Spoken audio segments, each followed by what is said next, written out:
greatest franchise ever in sports. And to be honest with you, I know you said the Celtics, I know you said the Lakers, and this is a tribute to a hockey fan on this call. Montreal Canadiens. Come on, what are we talking about? They have 17 championships. They have 49 playoff appearances. They're a great franchise as well. Did you really also, just bring up a hockey team in this discussion? Yes. They're not even from America, and we're talking about American sports.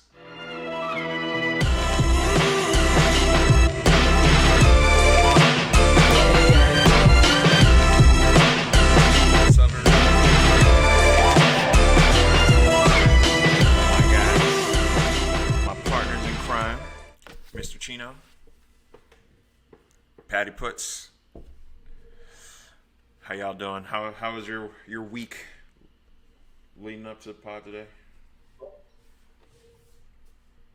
Doing good.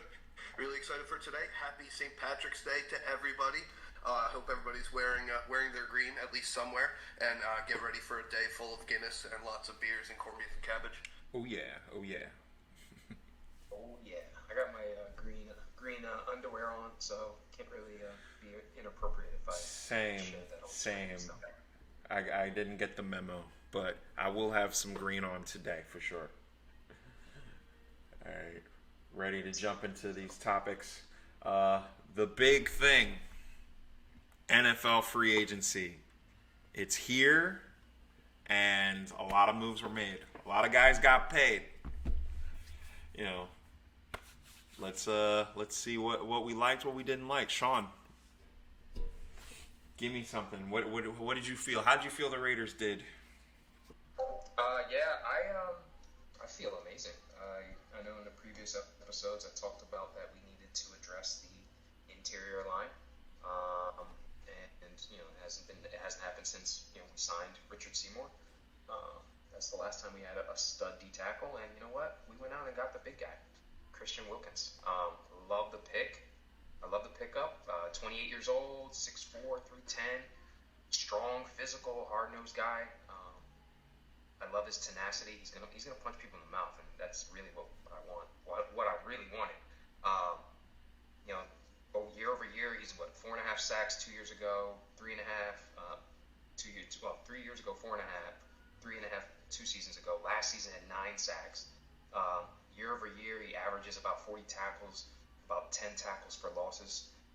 So he's a stud D tackle, man, and I'm glad that we got him because that addresses that. And now, if you look at it, you can't just double team Max Crosby all the time because you got a big force in the middle coming up right through the gut. So I love the pickup. We're gonna punch people in the mouth. Additional to that, we re-signed a guy that I really liked last year in Adam Butler, which is another D tackle. He's a solid rotational guy. Used to play with he played with Wilkins in Miami, so some familiarity there. Same thing, 29 years old, big dude, gets a lot of sacks, gets a lot of tackles for losses. He's always in the backfield, so I love the fact that we addressed the D tackle position. Additionally to that, I know that going into this free agency, it was a little scary because we were losing 3 of our starters on the O-line, but we re-signed Andre James. Another center. The center market wasn't really crazy, and I didn't want us to overpay, so I love this solid pickup for Andre James. He's familiar with our schemes. He has chemistry with the other guys on the O-line. He's a young guy at a cheap price. We didn't overpay, so it kind of lets us determine that we're going to focus on solidifying our right guard and right tackle position for the draft. So I'm super excited about it. Pat, how you feeling about the Giants? I gotta be honest, I'm pretty happy about the Giants so far. They're setting themselves up to succeed in the future. Obviously, the biggest move was the addition of Brian Burns, who is going to make a huge impact on the field for the Giants. With the addition of him and Kayvon Thibodeau and then Dexter Lawrence rushing up the middle, I think the Giants truly have a very, very dangerous front four. And then also the development of Micah McFadden and Bobby Okereke playing middle linebacker for them. The Giants are really, really set up in their front seven. Now they just have to find a way to go out and find a safety that's going to make an impact on the back end, and then their defense is going to be really, really dangerous. So far, I'm very happy with all the moves. They're mostly depth moves, rather than making the huge impact aside from Brian Burns. I love the John Runyon pickup. I love Jermaine Illuminor. I was saying Michael Onwenu last week when we were talking about potential targets, but I think Jermaine is going to do a lot of the same things that Michael's going to be able to do. Play multiple positions along the offensive line and be able to start at all those positions. So really, the Giants' problem along the offensive line was health a lot of last year. So now they did a couple depth signings, and they have people across the offensive line, first, second, or third string, that could step up and actually protect the quarterback, which obviously is a huge issue for the Giants. Chris, tell me about the Jets. Man, I was like very much, holding my breath because it looked like we weren't going to do anything and we were just going to primarily rely on like drafting guys. But, we got a couple of upgrades at certain positions. Obviously, Bryce Huff leaving, going to the Eagles was big, so we had to address some defensive line issues. We got I can't even say his name, Lecky Photo from the Arizona Cardinals. Another depth piece, another guy to add to that rotation on the defensive line. We did sign your boy, Tyrod Taylor, as a backup quarterback, which kind of puts the writing on the wall for Zach Wilson. And the biggest move, obviously, the one that I think I'm most excited about is the Tyron Smith signing. Listen, we're all in on Aaron Rodgers staying upright and being able to sling that thing. And, having an 8-time Pro Bowler on the offensive line, it's not too shabby. I definitely think keeping Aaron upright is the key to our success this year. So definitely got some help there. Question mark for you, Pat.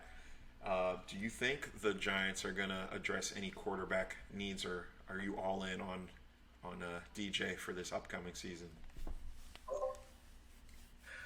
Chris, I'm kind of glad you asked, but I'm kind of confused about what they're doing, honestly. So obviously they have Daniel Jones in place and under contract, and he's making a lot of money. But then they go out and sign Drew Lock, which I guess makes sense for competition.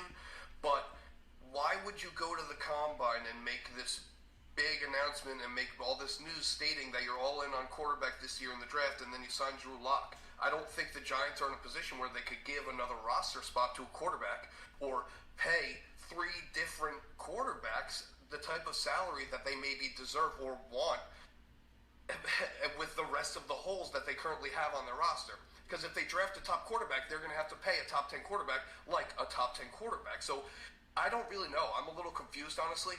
I thought that they'd be all in on maybe the J.J. McCarthy or maybe they'll wait around for Michael Penix. But I don't understand carrying 3 quarterbacks on this roster when you have that many holes. Yeah, I know. I know skill position-wise, you guys still need a wide receiver. Saquon just left to go to the Eagles. So, you have some spots on defense you got to fill. So it's just a lot. And to go all in on, on quarterback just doesn't really make too much sense to me. Since we're on the topic of what teams are doing, who do you think had the biggest moves? Who do you think's the winners, the losers were so far in free agency? Pat, give me one of each. Winner, loser, thus far. Okay, my winner for all free agency, and he's been a winner his entire career in free agency, is your guy, Chris, Kirk Cousins. The guy just prints money. It's insane. Every time he comes out in free agency, there's all this opportunity, and people are just competing on trying to get his ability. And I think he did a great job promoting himself over the last few years, especially in Minnesota. And I think he's going to end up in a decent position here in Atlanta. I think they have a really good head coach in Raheem Morris, and I think he's set up to succeed right away. Their offensive line might need a little bit of work, but their skill position players are pretty good. Obviously, Kyle Pitts, Bijan Robinson, and their defense is going to surprise a few people. They got a lot better last year, and Jesse Bates is a huge impact player. One final point on Kirk Cousins. Once he ends this contract, he will have passed Tom Brady for career earnings. That's how good this guy is at playing his cards and basically manipulating the free agency market. It's pretty amazing. And then my loser for free agency so far, the Dallas Cowboys. What are you doing? Like, I understand you guys don't have a lot of cap space. You got to do something. You're watching the other teams in the division make a ton of moves and make giant splashes in order to try and get better, and they're just currently kind of sitting on their hands. They signed Eric Kendricks, I think I saw, which is fine, but a 32-year-old linebacker isn't really the splash that you're hoping to make in free agency, especially when the Dallas Cowboys are having a lot of issues with culture problems. You know, their quarterback is being sued for something that happened in 2017. I really expected them to come out and try to make a lot of noise in free agency to kind of, change the direction of the franchise. Rather than all this negative talk, try to go positive and make a huge splash or trade or something like that, like the Cowboys usually did. So I think they're the real big loser. And obviously Tyron Smith, Chris. That's a huge loss. How are they going to fill that? And how are they going to fill Tony Pollard? So there's just a ton of question marks there. Sean, tell me about yours. Yeah, I'm going to work backwards. So, we're on the same page with the biggest loser. The Cowboys not doing anything is huge, especially with, like you made the good point about, the other teams are doing their thing. Like, they're whether it's getting, like, impact players or, like you said about the Giants, like, adding depth. They're not doing anything. They release one of their better linebackers in Van Der Esch. Obviously, I know that he wasn't healthy last season, but he's a really good linebacker. I understand the cutting of Gallup. You didn't really want to pay him because you paid him before. Who's going to run the ball? Who's your running back? You let Pollard leave. You don't go and get a big name to be your running back. The only person I can really see out there that may be a good option is J.K. Dobbins, unless they feel like they're going to get somebody in the draft that's going to just step in and be a starter. Very surprising that they didn't make any moves. I don't know what do you do from here. For Cowboys fans, I feel bad because obviously we know that the mantra is that they haven't been good since they went to the playoffs or went to a Super Bowl since '95. What are we doing? That's what I would be asking if I was a Cowboys fan. So I have them as my biggest loser. Biggest winner, man, Pittsburgh Steelers. They addressed a lot of different things that are gonna. I think they might be a sleeper to win the Super Bowl. To be honest with you, hot take. You go and sign Russell Wilson for nothing, right? Because Denver's they're paying him what, $39 million. So then you sign him to a 1-year deal for $1 million to be your starting quarterback, or at least compete with whoever you have on the roster. You trade Kenny Pickett away because he was salty about you bringing Russell Wilson, and he just really hasn't been that guy. You trade him to the Eagles and get extra draft picks, and then you just make a trade to get Justin Fields, which now, if Justin Fields' potential ceiling is really high, he can either compete with Russ and take the job, and then have Russ just mentor him, which is okay. I'll take that because Russell Wilson, I don't care what anybody says, he's a great leader. You have him either sit behind him or take the job, but you have him for the future. Now you just solidified it. You solidified your quarterback position this year and into the future. And then on the other side of the ball, you get the guy that I wanted us to get. I wanted us to get Patrick Queen. He's a stud. You add him to your defense that already has T.J. Watt, Cam Hayward, Joey Porter Jr., Alex Highsmith. They look. The potential is they look like the Ravens. Like they're going to be able to run the ball. They're going to have a decent quarterback. They're going to have Lamar Jackson, but they're going to have a decent quarterback, and they're going to play defense. Sleeper right there. Like I feel really good for them. And listen, I wouldn't be surprised if they go and win the big game. Chris, what are your thoughts? That's a bold statement right there, considering the division that they play in, with both the Browns and the Ravens playing well. But I mean, I'm not mad at it. Honestly, I have to go with the Jets as getting Tyron Smith. I mean, that was like a huge hole and problem, which basically derailed our season. One defensive player threw the line, and it ended Aaron Rodgers' hopes and dreams for the year. So it was definitely a need that we needed to fill. Obviously, we have some other things that we need to shore up on our team, but I think the Jets were one of the biggest winners out of free agency so far.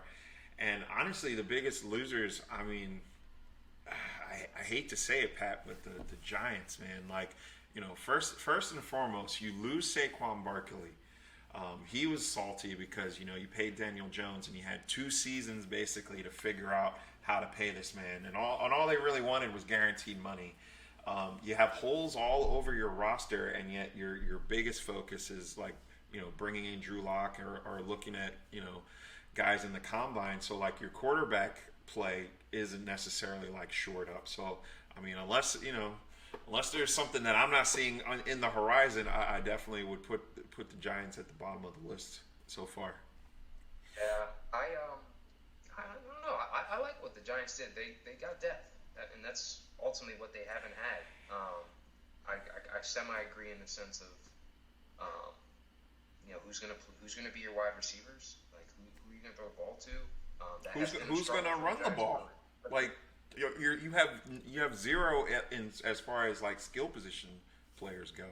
I mean, and if you can't move the ball. They just signed Devin Singletary, so I like Singletary.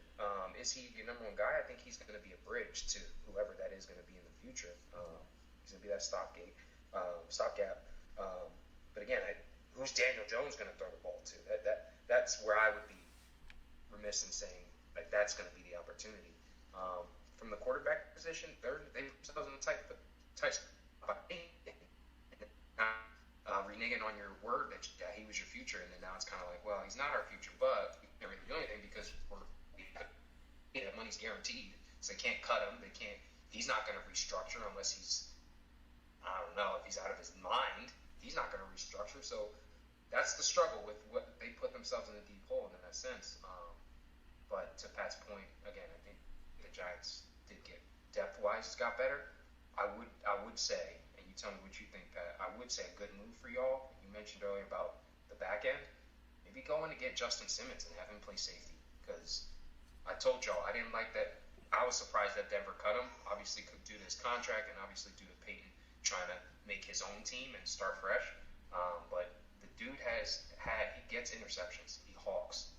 So I think that might be a good move for the Giants to kind of look at because he's still out there. What do you think, Pat? Yeah, I would absolutely love that. Any impact safety on the back end, I would be absolutely all for. Xavier McKinney was a good young safety, and he made a lot of plays. So we kind of need someone to fill that. They have a young kid named Dane Belton, who every time he comes into the game, he makes plays. A lot of turnovers generated. So we'll see if he gets more playing time. But Chris, I totally understand. Just because of the direction of quarterback, it's just such an important position in a franchise, and when there's so much confusion regarding the direction, it's really hard to say that like we're in a strong position. Let's say they have a young running back named Eric Ray that they like quite a bit, but again, he's only going to be a complementary piece to Devin Singletary, and I wouldn't be surprised if they draft a running back also. You have Darren Waller, who might retire. That's another target that's being taken off the board potentially. So the Giants have a ton of work to do. They signed 2 tight ends that are just depth pieces. They're not going to be starters. So it's going to be very, very interesting to see where they go with the draft over the next 2 months or so. But I am expecting them to come out of this draft with at least 1, maybe 2 wide receivers just because it's so deep. Mm-hmm. Yeah, that is one position that there are a lot of talented guys coming out this year. What are some surprise moves that you guys saw? Sean, just give me, a couple off the top of your head where you were shocked that these players went to these teams.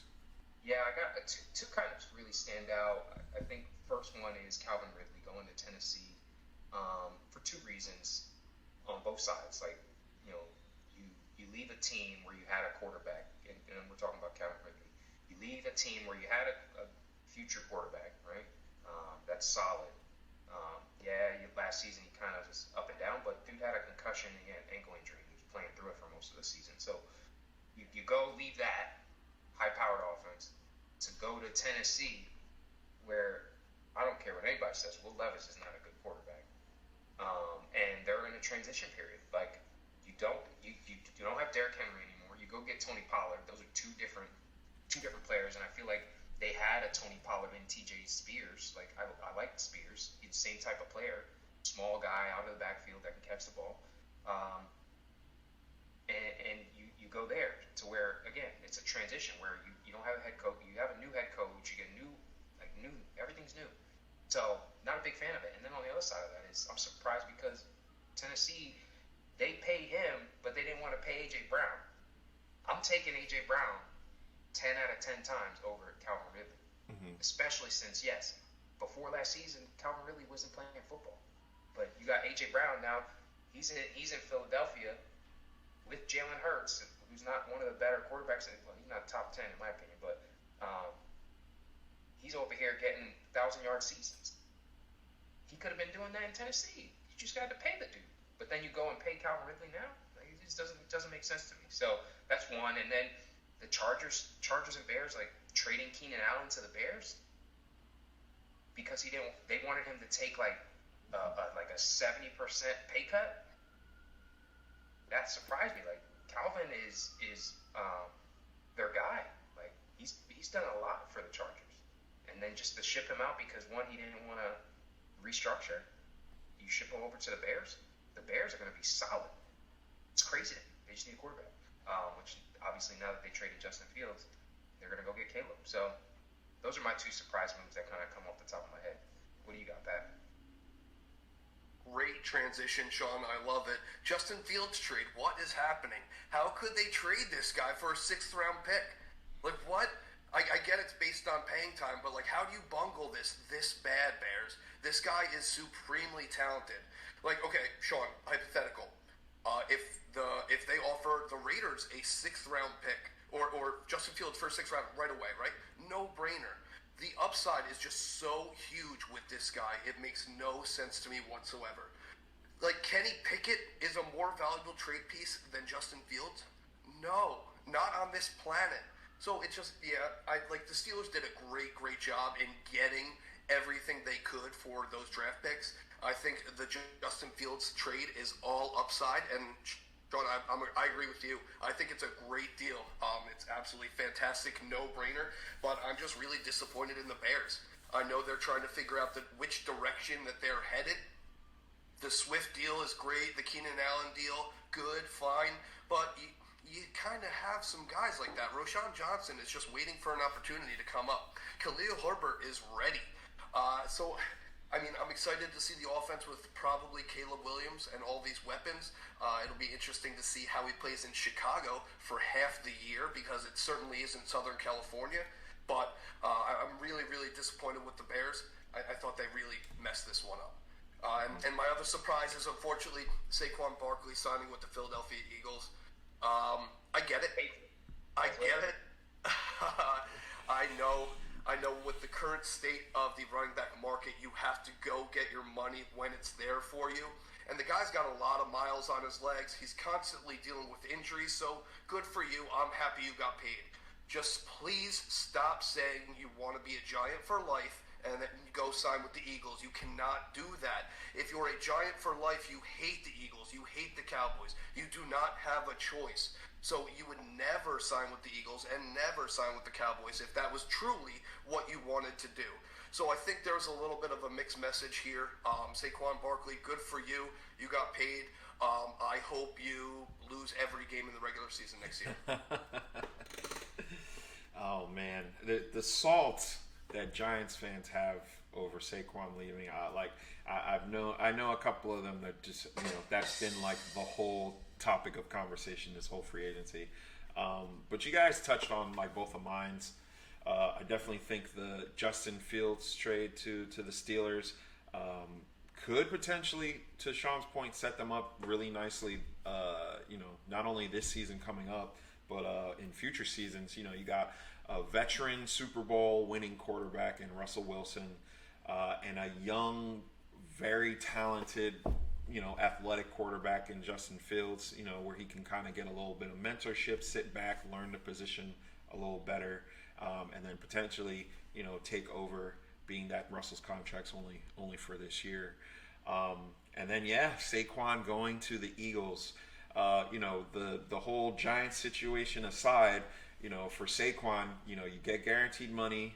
You're joining one of the premier teams in the NFL right now. And honestly, let's be real. The Eagles have Pro Bowl caliber players at all the skill positions now. So, I mean, as long as they're able to shore up some of the departures from their team, the Jason Kelce's and the Fletcher Cox, this is another team that can potentially be in the Super Bowl again this coming off season. So I think that was a really surprising move. I mean, at least it had Twitter talking for this past week. So I definitely like that move. I thought that was a huge surprise. Anything else on free agency? Anything else you guys want to touch on? Any potential moves that still have yet to happen? I need Sean's opinion of Minshew mania. Tell me. Listen, when we first signed, when I saw the news that we signed him, my initial reaction was like, "What the hell are we doing?" Because I shared with y'all, I've been saying it for days now. We are going to trade up and get a quarterback. We are. So with my mind being there and then seeing that initial reaction was like, "What the hell?" He's not a bad quarterback, but what are we doing? We already have Aiden O'Connell. Why are we doing it? But then after sitting down and kind of assessing it and looking at what we did after that, we got rid of Jimmy, saved that money.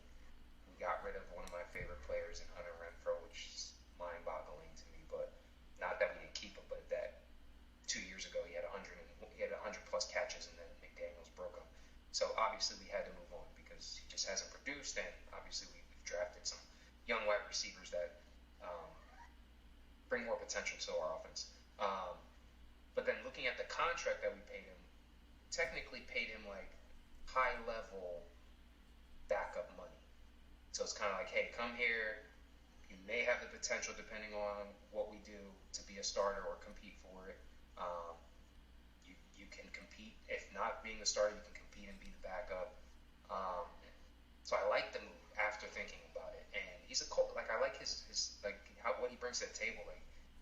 There was a video of him during the game when we played Indianapolis, and he kept saying that Max Crosby was calling him a little ass boy. And now he saw Max. There was a video of him seeing Max after he signed. He's like, "Oh, look, big ass boy." So I feel like he just fits into this. The players are happy right now, and AP has created that culture, and I think he fits right into there. And I think he can again compete for a job, right? And I think he can also help Aiden combine that. That quarterback room is going to be crazy. And I really want us to go get Jaden Daniels.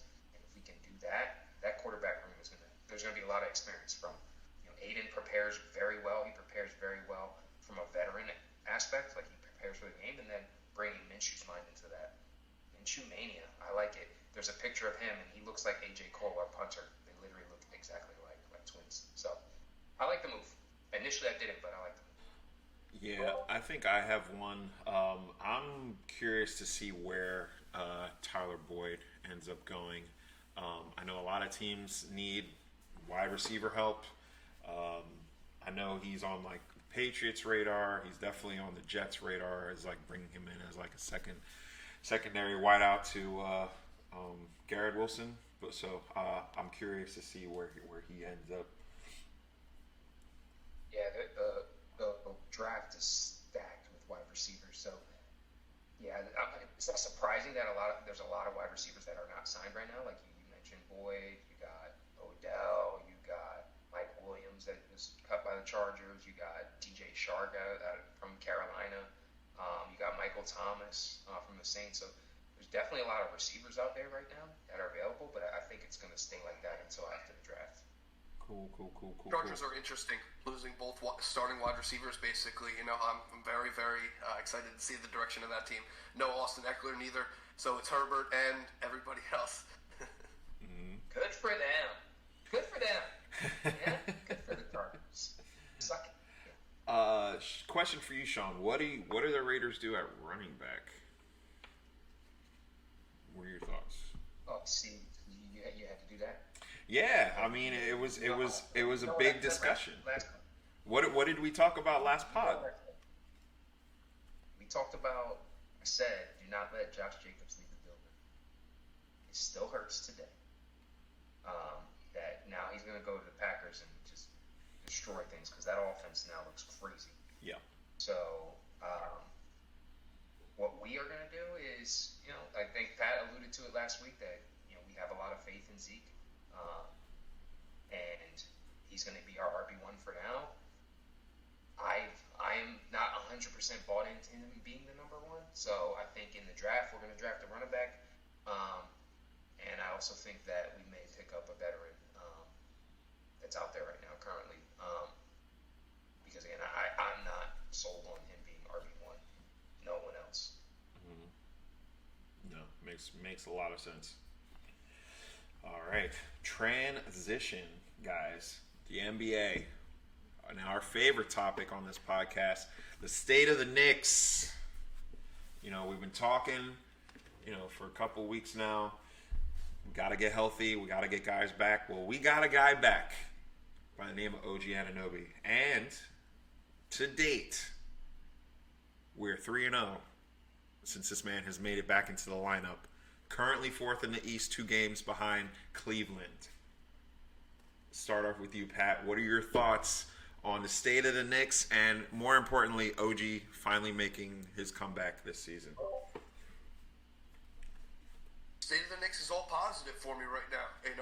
Last weekend I was a little skeptical about which direction we were heading, dealing with a lot of injuries, and Jalen was obviously very banged up, dealing with that knee contusion that we thought might be a little worse. But he is absolutely the man. Back-to-back 40-point games. He's the 4th Knick ever to do this.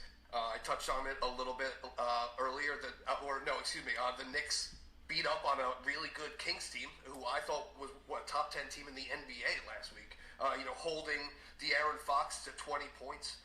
The Knicks are playing really, really good ball. They won 4 of their last 5, and the only loss was a game in which them and the Sixers scored under 80 points. So maybe write that one off. OG is back. He's playing tremendous basketball. I think they're going to try to ease him back into the lineup a little bit more, even though he played 30 minutes last night. He's just another depth piece, another great defender, another really good shooter. He allows Bogdanovic to go back to doing what he could do, coming off the bench and just being, a shooter and mostly a scorer, and not try to shut down, some of the opposition's best player on offense. So, got to be happy with the state of the Knicks. I think from here on out, they're only going to get better and better. I wish that I had better news about Julius Randle, but I'm not hearing much of anything regarding his health. But good things for the New York Knicks. What do you think, Sean? Yeah, I feel like every time I get on here, y'all may think I'm going to say something bad about it. But I texted you all when OG's first game was back. I said, team looks totally different. Just how we're playing, how we're moving. It addresses a lot of things that we were lacking with him not being in the lineup. Like you said with Bogut. Now he could just play offense. Like, he doesn't have to play defense for 30 minutes, which is crazy. So now he fits back to what he needed to do. And just, again, I've said it before, and I love what he's doing. Josh Hart, man, he is proving me completely wrong. Because I know early in the season, I was just like, what is this guy doing? But then you could just look at from the start of the season to now, it's upward trajectory. Dude is almost, he can get a triple-double in a game.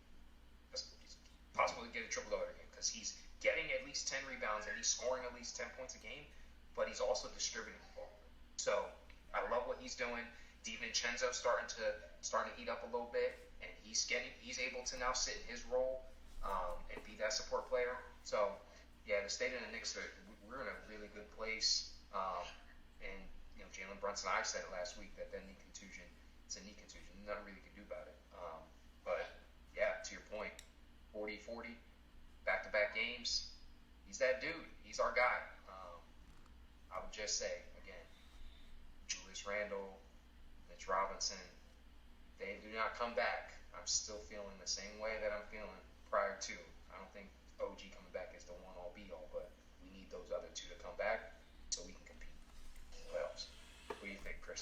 Yeah, I mean, I definitely think the more important person to come back is Julius Randle, just because from an offensive standpoint, you're not totally reliant on Jalen to drop 40 every single night.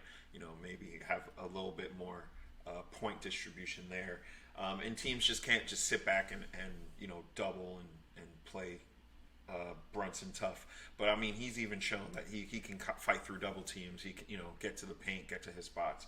I do think though OG coming back solves a lot of our issues on the defensive side of the ball. So you don't necessarily have to do heavy minutes with Josh Hart or heavy minutes with like Precious Achua just to have guys out there that you can throw bodies against people. You have like a legit wing who can guard the best player.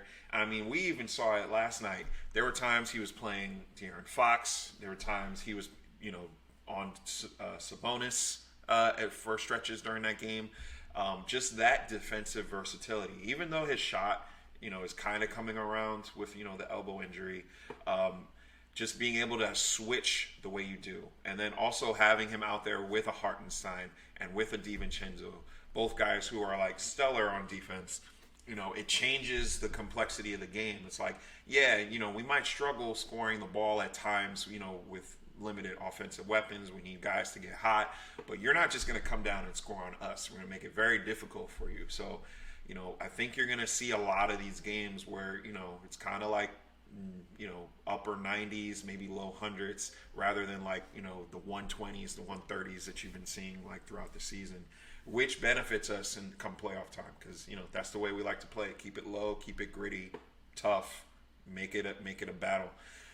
I was actually surprised last night that the refs let them play basically. It's like return to like old school basketball. It's like you got to play tough. You got to earn your buckets around here. So, I'm optimistic.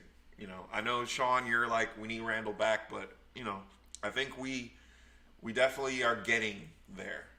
With 15 games left, we have a shot to get back to full strength before the season's over.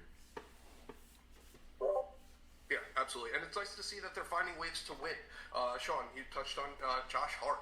He's playing his butt off right now. He's rebounding at one end and then carrying the ball all the way up the floor and either getting a bucket or dishing it to somebody. So that's leading to like easier scoring, more transition buckets. And yeah, it's really encouraging to see them finding different ways to win and Jalen Brunson continue to do his thing. It's exciting. And to that point, I was looking. I saw it the other day. They were showing a graphic of that Josh Hart trade, like when we went and got Josh Hart. If you look at who we traded for him or what we traded for him, half those dudes aren't even playing. And I think we gave up a 2003 first-round pick that hasn't panned out for the Blazers. So we stole him because the only person on that list that really could possibly do something is Cam Reddish, but he's not getting minutes. So, that was a steal. And again, initially at the beginning of the season, I was heavy on Josh, but maybe he hurt me because again, he's balling out of his mind right now, and he just fits perfectly with what we do. Plays defense, rebound the ball for a guard. Love it. I'm going to ask you guys about someone that's kind of, I know we talked about it when we traded for him, but Burke, what's this dude doing? I'm not a fan. I mean, I'll speak to this. For those people that didn't watch the pandemic season, we were expecting a guy that can kind of facilitate a little bit, have some handles, score off the dribble, and knock down shots. To this point, he hasn't really played that way. Although he did have a solid game last night. He had 12 points off the bench. Was shooting the ball well and was getting to the bucket. So he's definitely showing you flashes of what we expected out of him. But yeah, to this point, he hasn't really measured up to what our expectations were. But again, we're part of being injured is we're asking guys to fill roles that they're not necessarily comfortable doing or expecting more out of them when they can only give us so much. So I'm not like too down on Burks, but I mean, for if getting Burks, also got us Bogdan, then I mean, it kind of was worth it because he's been playing fairly well and giving us what we need, which is like a consistent scorer off the bench to come in and spot minutes. And now that we're getting healthier, he can focus on that. I think to your guys' point, he doesn't have to worry about defending as much. You put him out there with like capable defenders, and then just let him cook, basically. Pat, what are your thoughts? Yeah, I would tend to agree. Like we mentioned, pretty minimal impact out of him so far, unfortunately, and we were expecting a lot more. But I'm not okay with McBride losing minutes to him. So that's my whole thing. Burks can do what he's capable of doing. That's fine, but let him do it at the end of the bench. Continue to try to let McBride develop and just continue to develop his game. I think he has it in him. He just needs a little bit more confidence and to shoot the ball a little bit more. But again, it's just a depth piece for the Knicks, so I'm okay with it. He's like a last resort point guard, in my opinion. Yeah, I have a. You go get Milton too. Like we just went and got Milton. So what do we? I get it. There was a fear of we don't know what was going to happen with Jalen. So it was like, all right, let's go get a guy for cheap, which we went and got Sheik Milton. But who's getting those minutes? McBride's playing, like you said, Pat. McBride's playing really well when he gets the opportunity, he gets the minutes. Right now, he's averaging about 15 minutes a game. I'd rather him get a little bit more and Burke get a little bit less because he's quicker, he's faster. I feel like he plays harder. He brings a different dynamic to the game. So. Yeah, that's my thought. I'm not really big on Burke right now, and I think that we're giving him too many minutes. Yeah, he should be at the end of the bench, to be honest with you. Here's a follow-up, Sean. So, we're talking about, minutes and who should be playing. Seeing if we actually do get back to somewhat a healthy roster come playoff time, what do you think that playoff lineup looks like? What do you think the rotation is for the playoffs? Everybody's back, like Mitch. Let's say Mitch and Randall make it back towards the end of the season. Yeah, maybe you get like 60% of Randall, similar to Mitch. What's your playoff lineup look like? So if we get Randall back, starting lineup would be Brunson, Hart, DiVincenzo will go to the bench. Anobi at the 3, Randall at the 4, and then Hartenstein at the 5. That'd be the starting lineup, and then off the bench would be DiVincenzo, Precious, and I really like McBride. Like that would be the 3 off the bench, and go with that 8-man rotation. Because again, I'm not a big fan of Burke. Oh, and I forgot about Bogue. Bogue would be 9. It'd be 9 guys. We'd rotate 9. That'd be the 9. Okay. And everyone else, you're not playing. You're seeing 0 minutes. So you're saying you're not seeing Mitch at all. Well, I thought we were doing. So if we're just doing Randall, if Randall's back. Okay. If Randall's back, that's the rotation. No Mitch. Okay. If Mitch doesn't, I'm saying if Mitch doesn't come back. Okay. Pat, what do you think? Yeah, I'm with you. The only thing, I would start Dante over Josh Hart, I think. Or that might be matchup dependent.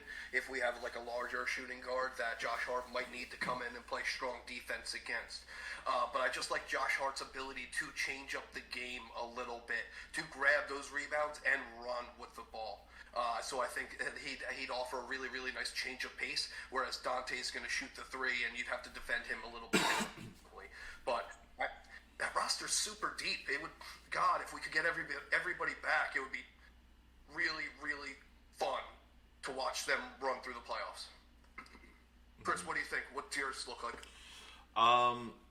So yeah, I think I'm in agreement with you, Pat. Like, I definitely think Hart is going to be 6-man off the bench. I just think like him being able to come in, facilitate, rebound the basketball, and play defense. He's just super versatile. Whether you want to plug him in for spot minutes for OG, or you want to plug him in for DiVincenzo, he can play like that 2 to like 3, even some 4. if you need him to play those minutes. Also, you don't necessarily know how much Randall is going to give you. That's why I kind of like preface by saying like 60% of Randall. So you may start Randall, but you might see a lot of Precious in at times, depending on what Randall's going to give you. So yeah, my starting would definitely be Brunson, Devo, OG, Randall, and Hartenstein. And then, yeah, I mean, to your point, Sean, I'd much rather see McBride get those minutes over Burks. He just hasn't shown what we need to see out of him. And McBride has just been balling. Like, in the minutes that he's been getting, he's defending well. He's shooting it at a pretty decent clip. And the fact that, he's getting more involved as far as like a playmaker is concerned, I'd much rather have him out there. So give me McBride, Hart, Bogyan, and Precious coming off, and keep it at 9. And then maybe some spot minutes for Burks, but yeah, Burks is out in my opinion. Yeah, now that I'm thinking, y'all make a good point. DiVincenzo starting at the 2, and then Hart coming off the bench. Because then I was looking at it, I was like, all right, we need somebody else that can score at the guard position. And offensively, I like Dante over Josh. So yeah, I'd make that adjustment. I would go Jalen, Dante, OG, Randall, Hart, Hartenstein, and then Josh can be the first one off the bench. And we've seen, lineups matter, towards the ends of games. Tibbs may have Hart ending a game, where he's out there for his defense. So I like the fact that with the to your point, Pat, the versatility of the lineup, we have a lot of guys that can come in, can score the basketball, and play good defense. I mean, we might see a Brunson, Devo, Hart, OG at 4, and Hartenstein as a ending lineup for a game, and that's all defense, so I like how we can kind of stagger those lineups like that. Yeah, I'm just thinking about it. Yeah, to your point, being that we have such a deep roster, depending on who we play, we can go at the end of the game, we can go with a small lineup and we can go with a big lineup. So you have that flexibility to do that. But yeah, to be honest with you, at the end of the game, I want Josh Hart. The way he's playing right now, I want Josh Hart on the court. Mm-hmm. Has to be. Just the motor that he has. Again, he's a rebounding. He's a 2-3, but can rebound like a 3, right? So yeah, he has to be in the game at the end of the game. So Pat, we're looking good, man. Yeah, we are. We're coming. We're gelling at the right time. Pat, what do you think? What position do you think we need to be in to really start making some noise in the playoffs? We're currently sitting at 4, 2 games back behind the Cavs. Do you think we need to climb into that 3 spot? Where would you like to kind of see us end up, if possible? Yeah, I would really, really love for us to continue to climb. I don't know that it's necessarily going to happen with the state of the East right now, just because those top teams in the East are playing really, really good ball too. We've mentioned a couple times on the podcast just the importance of the Knicks to play at MSG and have a home playoff series at MSG. So obviously, they just need to win as many games as possible just to increase the likelihood of that happening. So I would love to see in the 3-4 range. I don't know if they're going to climb too much higher than that. I do want to stay away from a matchup with the Cavs, and I want to stay away from a matchup with the Magic. Aside from that, even the Magic, I think the Knicks could take when they're fully healthy, but without all their health, I think it's a difficult matchup. So I want to stay away from those 2 teams necessarily, but I'm okay with the position that we're in right now. Sean, what do you think? We're okay? We need to make moves. Yeah. Right now, I guess my matchup-wise, I'm a little bit different in the sense that I don't want to face the Heat. If I was the Celtics, I don't want to face the Heat right now either. But I want the Heat to play multiple games, so I want them to be in those playing games to kind of get beat up a little bit. if we had to go against them. But yeah, I don't want to play against the Heat. I'm kind of okay right now with us playing the Sixers, so I wouldn't mind if we got to two. Because right now it looks like Joel Embiid might come. If he comes back, it would be like the last week of the season. So I'm perfectly fine with us. As I told y'all, like I wouldn't want to face the Sixers with like a very healthy Embiid because I'm not a big fan of that matchup in the first round. So I kind of want us to either stay here at 4, then we get the Magic. We match up very well against them when healthy, and we'd have them at home. So I'm okay with that. I'd rather us stay here than go up, if that makes sense. So you want us to Chris, what do you think? stay at 4 is basically what you're saying. Kind of like where we're at right now. Yeah, I mean, just from like an experience standpoint, yeah, I get the fact that like Orlando is bigger than us. They have more size. They're a physical team. But you know, I think we've shown that like defensively we kind of match up like really well with them. You know, having OG back makes all the difference. You know, we can throw him at Banchero, we can throw him at Franz, and you know, disrupt them a little bit. And if we're gonna bang, I rather, you know, our guys against their guys, like Hartenstein, Precious. Like we've shown that we can play, you know, tough against them. So that's who if we're gonna stay in the 4 spot, that's kind of like who I would want to see. If we do climb out and like catch the Cavaliers, I think that would ultimately be a better spot for us because I don't want us to have to see Boston early for whatever reason possible. Like, yeah, we're gonna the road to the finals is gonna have to go through Boston regardless, but I'd want to like push that off as far as possible. So climbing up to that 3 spot would potentially give us that. But I mean, the NBA is what the NBA is. You play who you're matched up with, you know. But I'm not necessarily like scared of any team. Like I think I've made that perfectly clear. I think at full strength, we match up well with anybody. It just comes down to who we're gonna get first, and then we just kind of go from there. Yeah, I was looking at the games that we've played. The Magic, you know, they do lead the season series against us 3-1. But I think with a healthy OG, he matches up very well against Paolo. Yeah. If we face the Magic, as long as we can match up well against Paolo, I think that easy. It's easy work because I don't think anybody on the Magic can guard Jalen. So, yeah, I like that matchup. I'm trying to remember if the playoff, let's just say hypothetically, the playoff ended today and we were the 4, we play the 5, we win that series. Does it reseed or does it? We would play play the top remaining. Anybody know? I thought it might be a reseed. Okay, so I wouldn't mind that either, depending on that. Yeah, I mean. Oh no! Unlike the NFL playoffs, teams are not reseeded after the first round. So the winner of 1-8 matchup faces the winner of 4-5. So Boston or Miami. Yeah, so it would be Boston or Miami.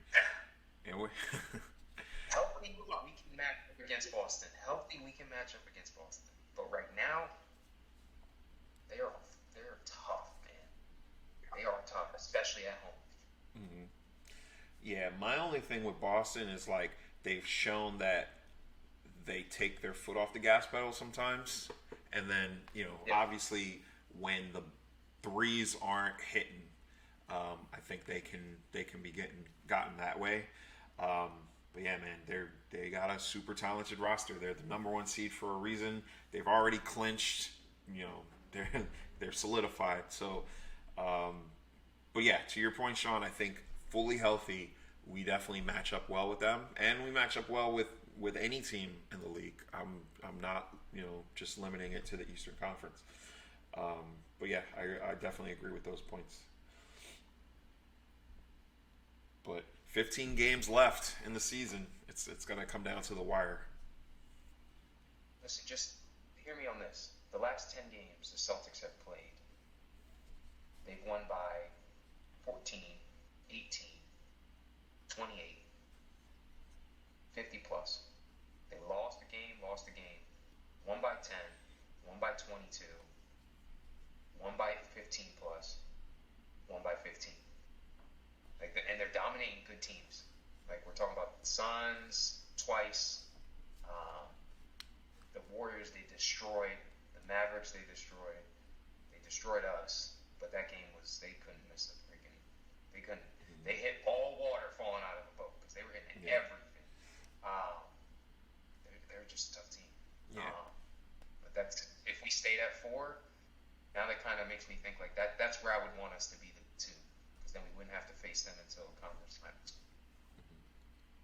So that'd be if we're not reseeding second round.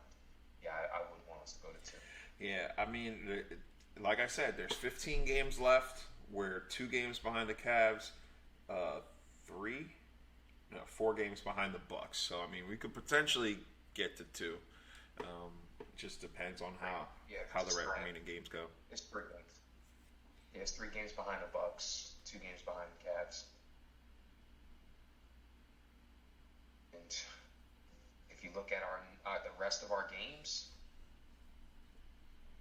we have the potential. We got to play the Celtics again. Play the Bulls 3 times, which that's really good. Should be easy money. Play the Bucks. Play the Kings again. Play the Thunder.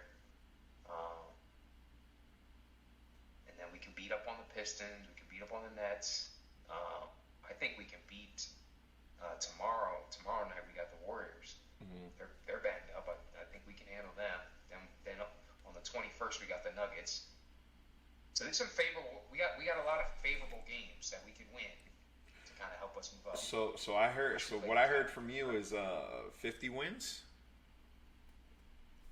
Pat, what do you think? 50 wins for the Knicks this season? It's going to be close. It's going to be close. Yeah, I think they're going to get to 50. I'm really optimistic. I think they're hitting their stride right now. I think they're getting better and better, and they're getting healthier and healthier. So, yeah, I think they're going to continue to ascend, and they're going to continue to win basketball games. I think they're going to improve their position. I really do. Yeah, I see us maybe winning. Yeah, I have us winning about, if I just go down this list, about 9 or 10 games. Want to go through it? Yeah, go ahead. We got Warriors next. Like I said, I think we win that game. Then I think we lose to the Nuggets. I think we beat the Nets, so that's 2 wins. I think we beat the Pistons, that's 3. We beat the Raptors, 4. 5, we beat the Spurs. Lose to the Thunder. Lose to the Heat. Lose to the Kings because they pay us back. Beat the Bulls, that's 6. Lose to the Bucks. Beat the Bulls again. That's 7. Lose to the Celtics. Beat the Nets and beat the Bulls to finish the season. So that's right at 9. But some of those games I mentioned, I know I have us losing those games. Some of those games are winnable games. So yeah, like the Kings, the Bucks game. We could beat the Bucks. I mean, last time we played Denver, we embarrassed them. So they that could be a get back game. Mm-hmm. Yeah, some of these are get back games, and that's why I have them as losses. So yeah, to Pat's point, I think we can get 50 wins. The Bulls are playing around 500 ball, so let's not completely write them off. They might be able to steal one of those 3 games away from us. Yeah, you always got to account. I'm actually looking forward to that Oklahoma City game. I want to see Shea and Brunson go at it. It's going to be prime time right there.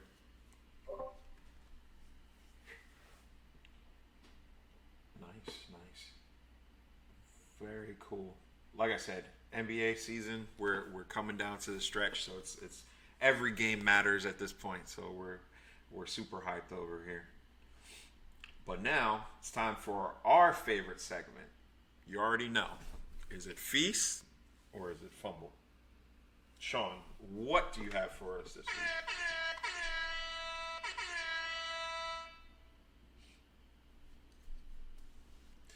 You like the soundboard. I've created a monster. Created a monster. All right. Feast or Fumble? So, we're gonna go through some topics. Tell me if you're with it, you're feasting on it. Tell me if you're fumbling the bag. So first topic, going back to NFL talk, one of the big surprises that we heard about was Aaron Donald abruptly retiring, kind of similar to similar to what Barry Sanders did. They are two players that have played 10 years, been a Pro Bowl every single year, and abruptly retired. So the question is Aaron Donald overrated? Pat, your thoughts? I don't know who said that Aaron Donald is overrated, but it was clearly just for clickbait. Because if you watch any of his career highlights for about 30 seconds to a minute, you will see that the guy is double and triple teamed on every single play. He did this in his entire career despite being undersized. So, yeah, the guy, this is a fumble. He is not overrated. He is one of the best defensive tackles to ever play the position. 10 Pro Bowls, 8 first-team All-Pros, 3-time Defensive Player of the Year, and he won the big one. Aaron Donald is absolutely probably a first ballot Hall of Famer. I wish the Giants would have drafted him years ago, and he had to do all this again despite being undersized for his position. Chris, feast or fumble, or what do you got? Oh, it's a huge fumble. Like, to all your points, Pat, like, this guy basically has been like the prototype for a defensive tackle in the NFL for the last decade. All right, sees double teams, basically wreaks havoc on quarterbacks. To your point, named a defensive player of the year, Pro Bowler every year, and won a Super Bowl with the Rams. Yeah, this guy, for whatever reason, he decided to end it early. To your point, he's definitely got Hall of Fame consideration on his jacket. A huge fumble. Again, yeah, it's clickbait. Like, people are just trying to get reactions online. Yeah, this is definitely, we're all on the same page. It's a huge fumble. I was in a group chat, and that as soon as the news broke, one of the guys in that chat, he wanted to start a hot take and said that Aaron Donald was overrated. And I was just like, all the things that you just mentioned, Pat. Clear Hall of Famer, dude dominates. I'm same boat. Like, I wish we would have drafted him. I wanted us to draft him. It didn't really work out. So, yeah, definitely a fumble on this. He's not overrated. Definitely first ballot Hall of Famer.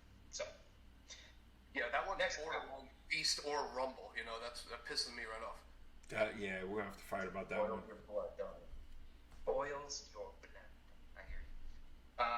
Switching gears.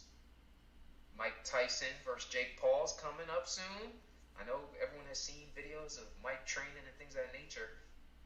Like, are we feasting or fumbling on Tyson ending Jake Paul's reign? Chris, your thoughts?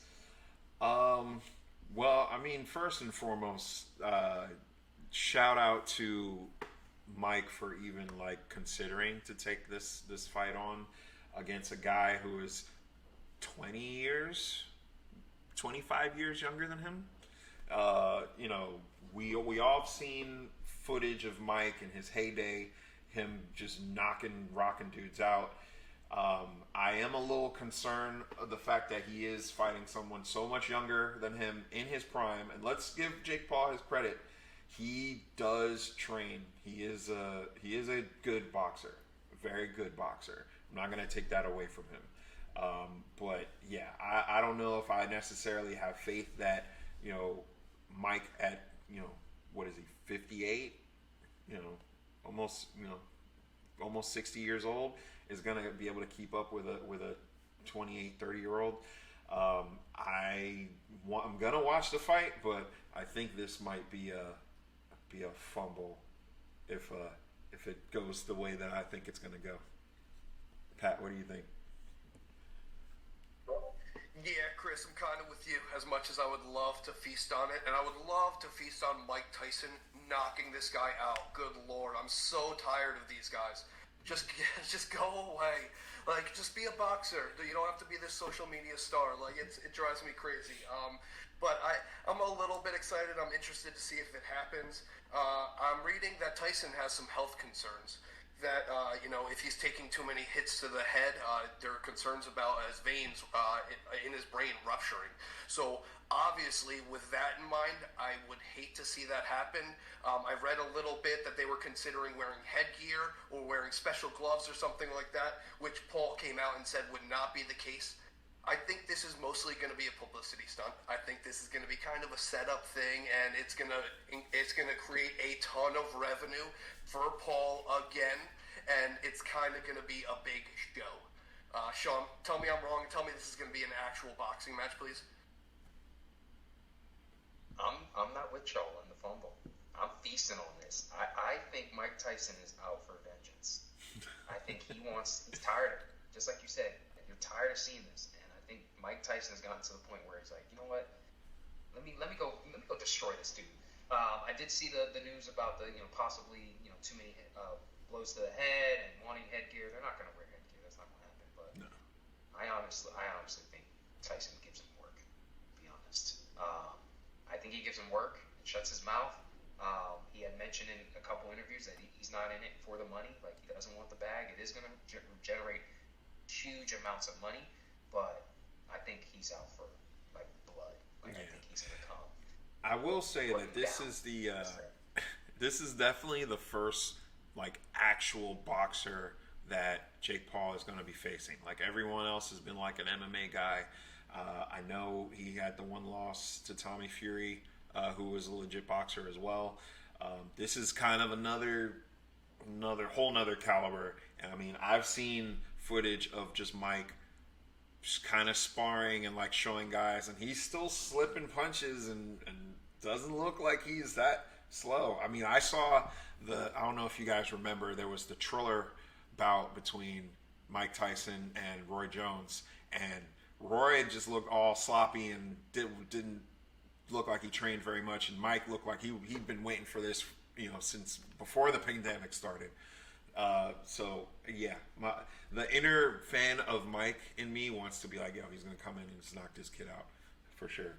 I'm just a little hesitant. That's all I'm gonna say. Being a realist, I get it. He's 57 years old. I hear you. And Pat, to your point about the health concerns, I hear you. We're talking about Mike Tyson here. We are talking about Mike Tyson. We've seen some training videos recently that he still packs a punch. So that didn't go anywhere. No, if he catches him once, that's it. It's just gonna be one clean shot. Mm-hmm. So I don't know. Yeah, I'm feasting on it. I know you both said fumble, but yeah, I'm feasting on it. And I would love for Tyson just to knock him out, dude. Just end it already. Like, let's get over this, and then Tyson just off into the sunset.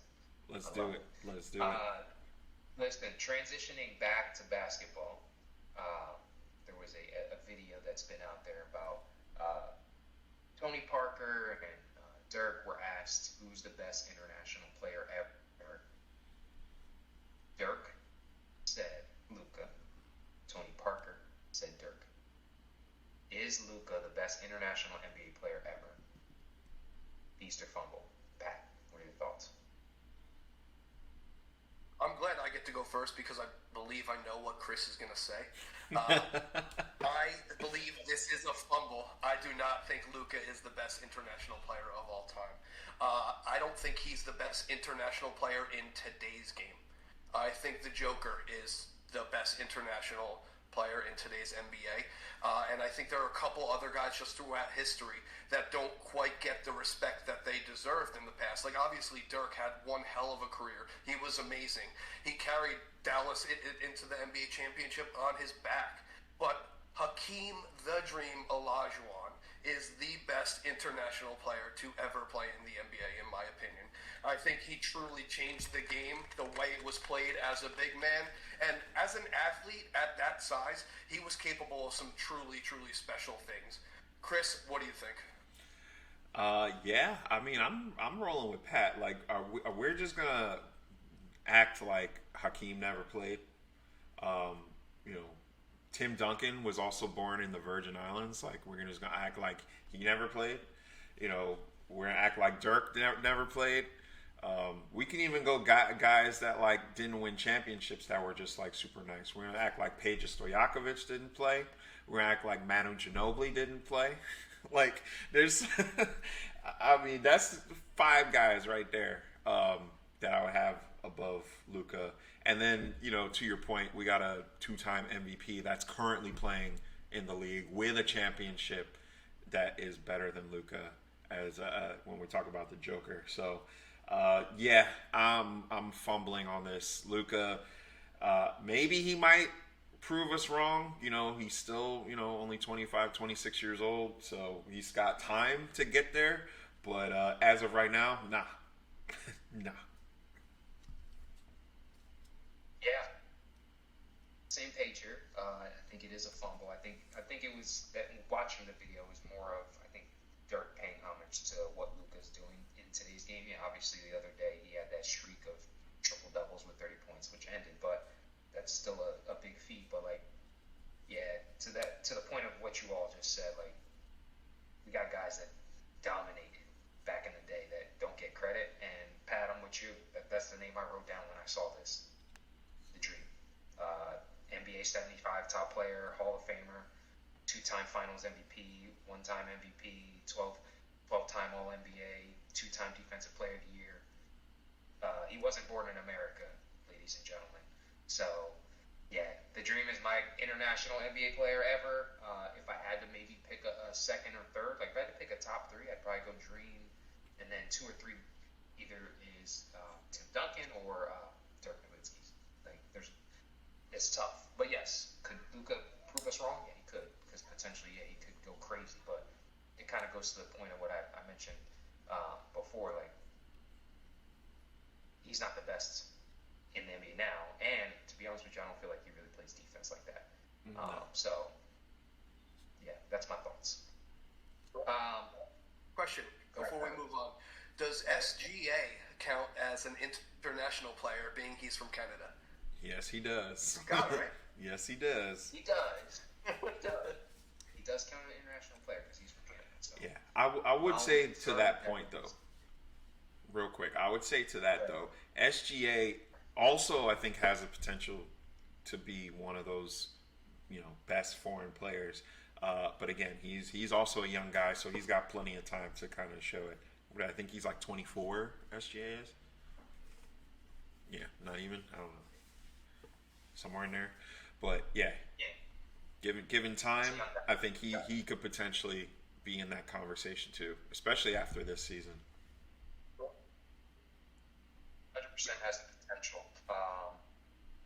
I would say the only thing I would say about SGA is there may be folks that feel like he's not considered international because we have Canadian team, like we have a team in the NBA that's in Canada, so it's like, is that really international? It is technically international because it is a different country. So, to your point, like, yeah, he has the potential to do some damage. And you already know how I feel about SGA, Pat. You know.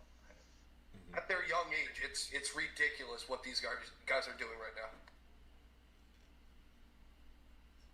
To close out our segment, little St. Patrick's Day flavor here. Are the Boston Celtics the greatest sports franchise of all time? Feast or fumble? Chris, your thoughts?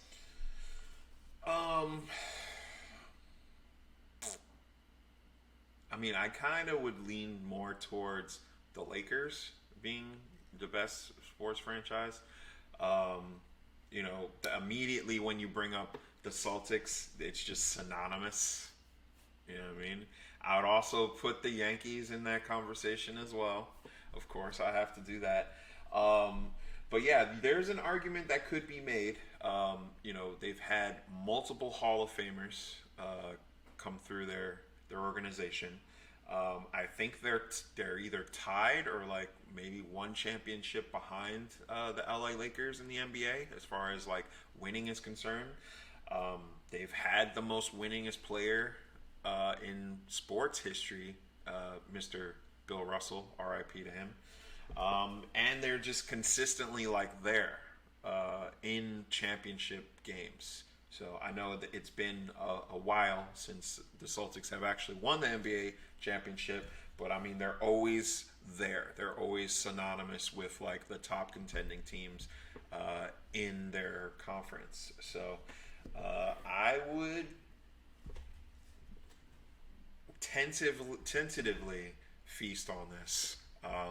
It's for me, just as a basketball fan, it's close. It's Lakers and Celtics as far as like who's the better best franchise, but that's debatable.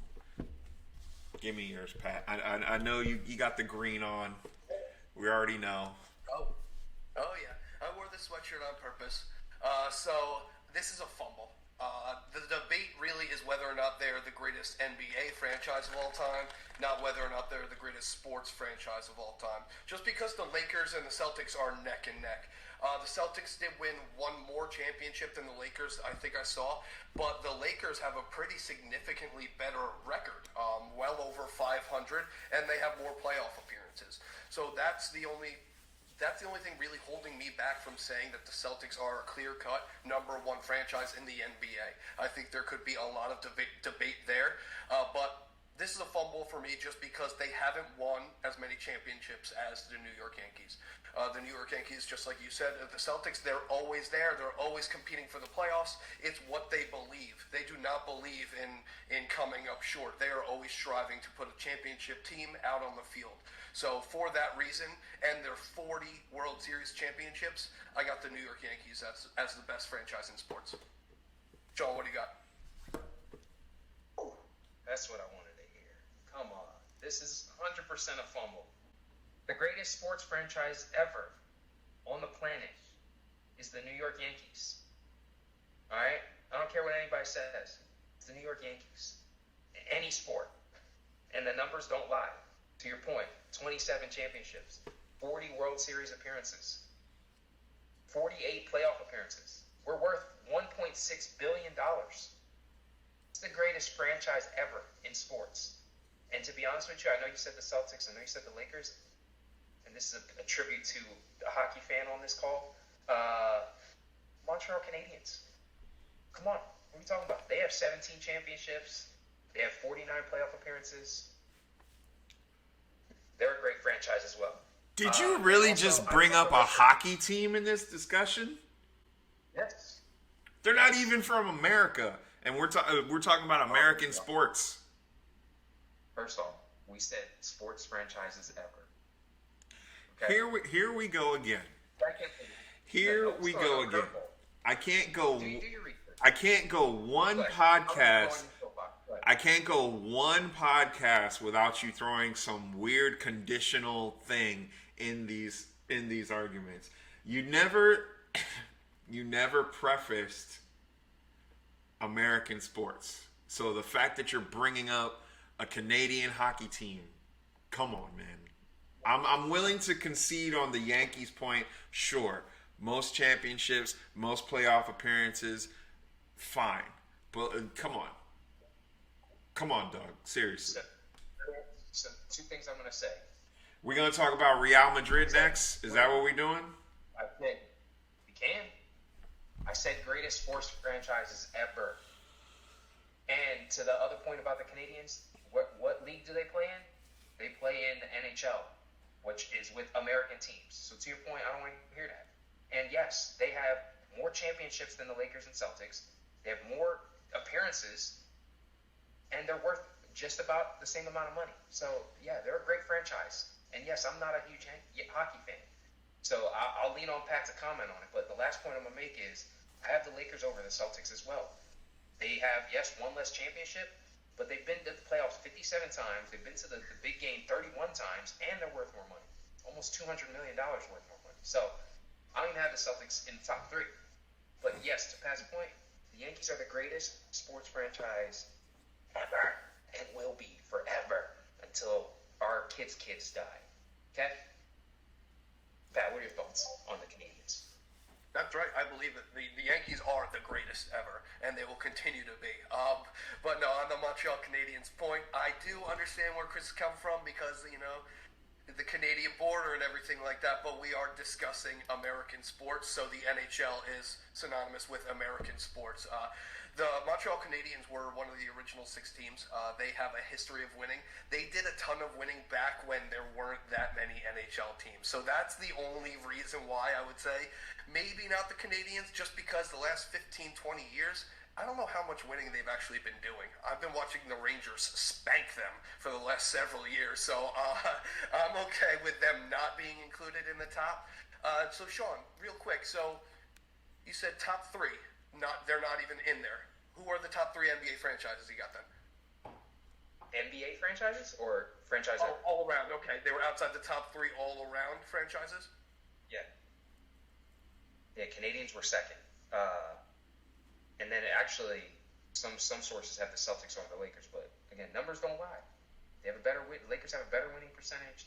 They have one less championship, but finals appearances, playoff appearances, and they're worth $200 million more.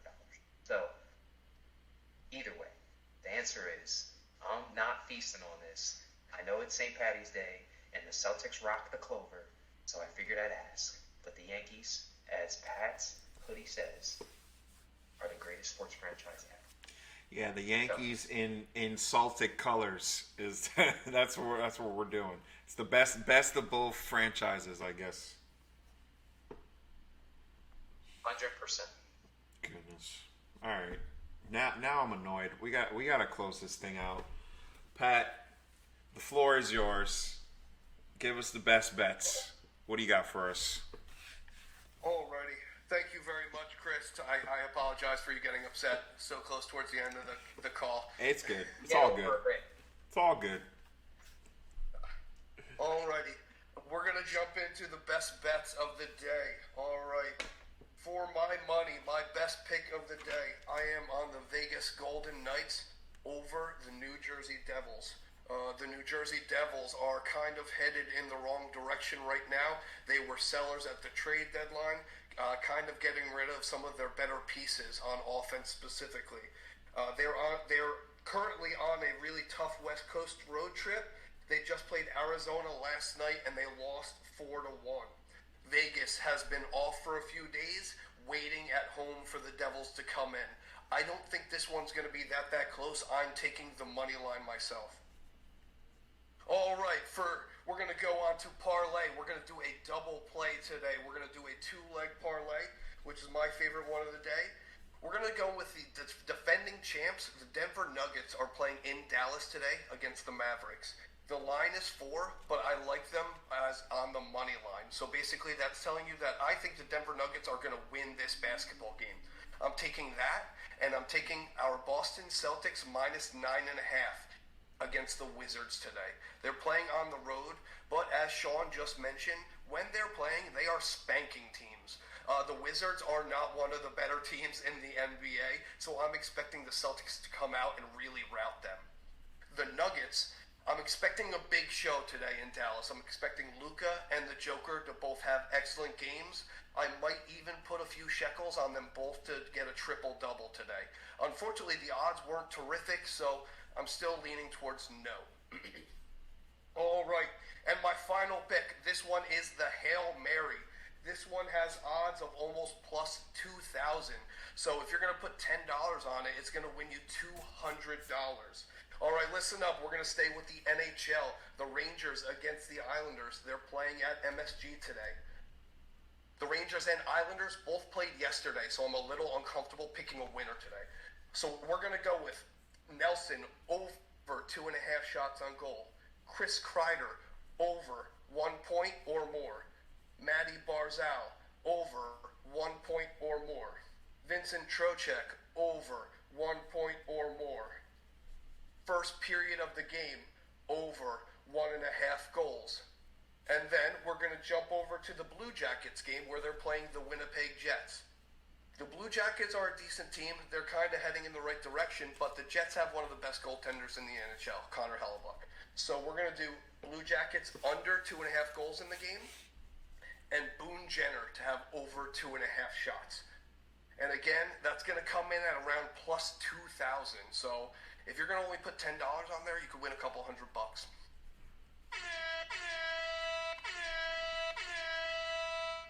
Let's go. Let's make some money. Yeah. I don't usually look at hockey like that, but I mean, hell, with odds like that, I might have to. Rangers put up, I think, a 6 or a 7 spot yesterday. Everybody's scoring. We're going to make some money today, Chris. Oh, yeah. I can feel it. I feel it. Making that money. With that brings our podcast to a close. I'd like to thank you all for listening. Remember, like, share, subscribe, Greatly appreciate it. Bumps us up in the algorithm. For Mr. Chino, Patty Puts, final thoughts, guys. What do you got? What are you looking forward to? I am looking forward to winning some money today. There's some good bets on there, man. I like the Vegas money line. I like the Denver money line. I also like that whole Boston belt to ass. That's what Boston's about to do. Belt to ass. Belt to ass. That's all I got. Yeah, I'm looking forward to making a lot of money today. I was a little premature last week in saying March Madness started this week. This was championship week. So today is actually Selection Sunday, I believe. So come middle of this week, we will have March Madness starting. So everybody get your brackets in. Hopefully over the next couple weeks, we'll do a little bracket discussion where me, Chris, and Sean will discuss it. We'll talk about our upsets, all of our great picks and stuff like that. Good luck, everybody. Make sure you win some money on college basketball this week, too. Chris, what do you got? Let's go. Yeah, same sentiment. March Madness, spring is in the air, starting to heat up. NBA is getting tighter. It's a great time to be a sports fan. I'll tell you that much. So, for Mr. Chino, Patty Puts, I'm the real Chris Mack. This is Feast or Fumble, and we'll catch you on the next episode.